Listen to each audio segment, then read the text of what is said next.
Hey everyone, and welcome back to Open. Our last guest is a singer, songwriter, and saxophonist from NYC who's known for her soulful vocals and energetic, unique style.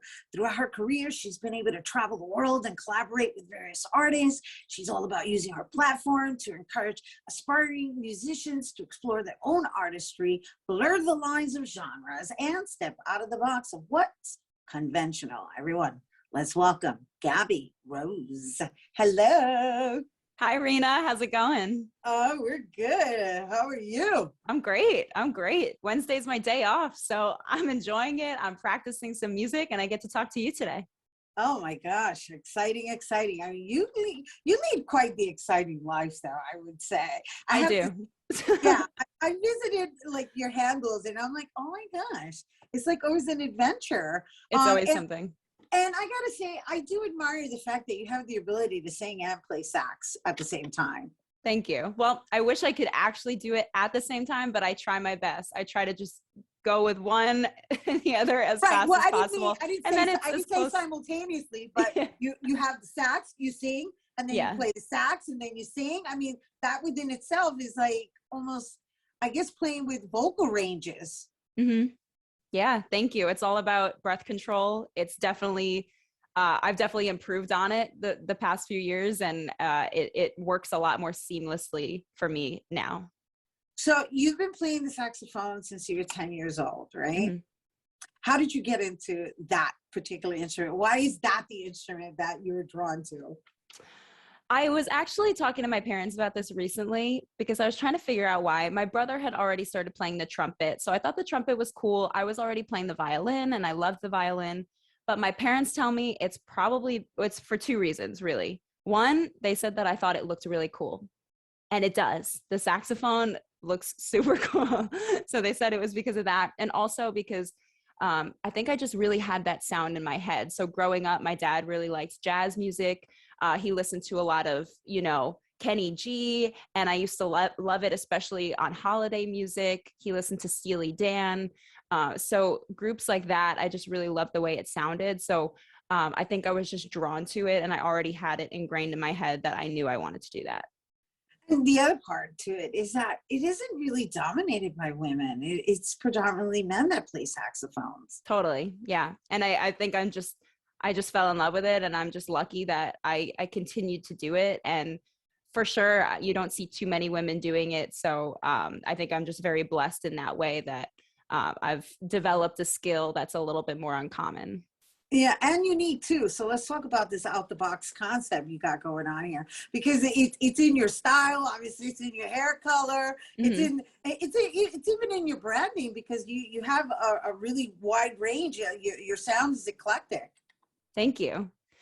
Yeah, I mean, I think it's really important to kind of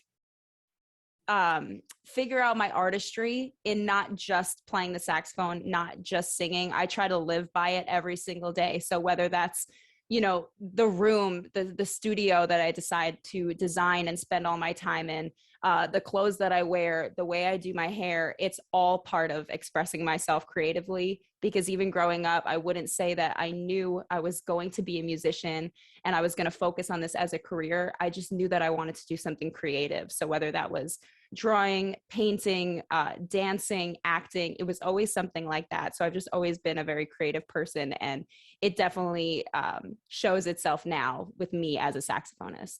Well, yeah, that within itself is unique, and so I always ask our artists, especially our performers, what was life during COVID, and what does it look like now post COVID? I mean, we're still in in the trial zone, but I mean, we'll say shelter in place, shelter in place. How about that? Well, I'm so happy, first of all, that things are definitely getting better. But at the peak of COVID, it was pretty scary for sure. But what I decided to do, since I couldn't perform regularly anymore, I was treating creating videos and creating online content as my full-time job. So I got a lot better at doing that, and I was doing that consistently. So it kept me busy. It kept my creative juices flowing, and it helped me to build this platform that I now have online. And then especially when live gigs started to come back, I felt like I was primed in a different way. I had a different perspective as an artist, and I had improved and I got a lot better. And now where I'm at in my career, I don't know if I would be where I am right now if it weren't for the time that I spent creating during the pandemic. So I'm definitely in a much better place right now.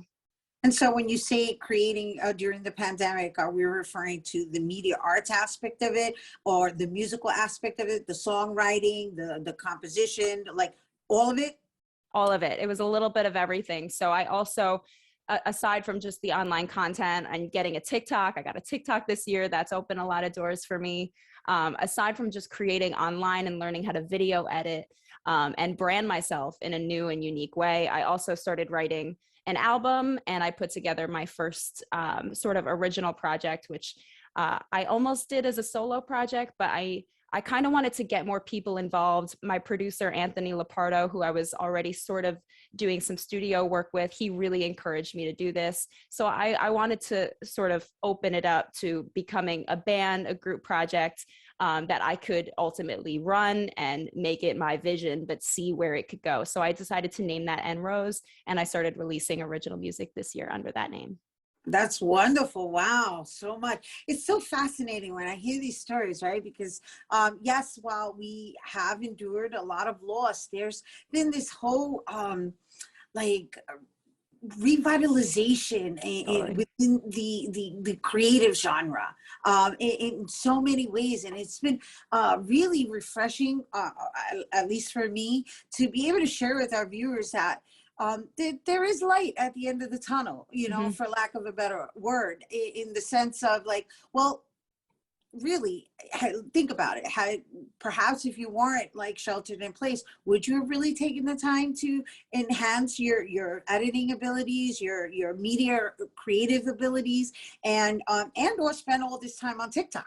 It's true. I don't know if I would have, because I'm so busy with going out and doing live gigs all the time that I don't know if I would have prioritized some of the things that I ended up prioritizing during that time. And I just met so many more people, and I connected with people even if I couldn't necessarily in person. So you're absolutely right. It's a cool story, and there ended up being a lot of positives to it. That's wonderful. And we're so looking forward to you sharing it with our viewers, because of course she's going to give us a taste of one of those pieces that she created over the pandemic. Yes. So you guys don't go anywhere, because when we return, Gabi Rose is going to perform for us Wait, Create by her and In Rose. Don't go anywhere.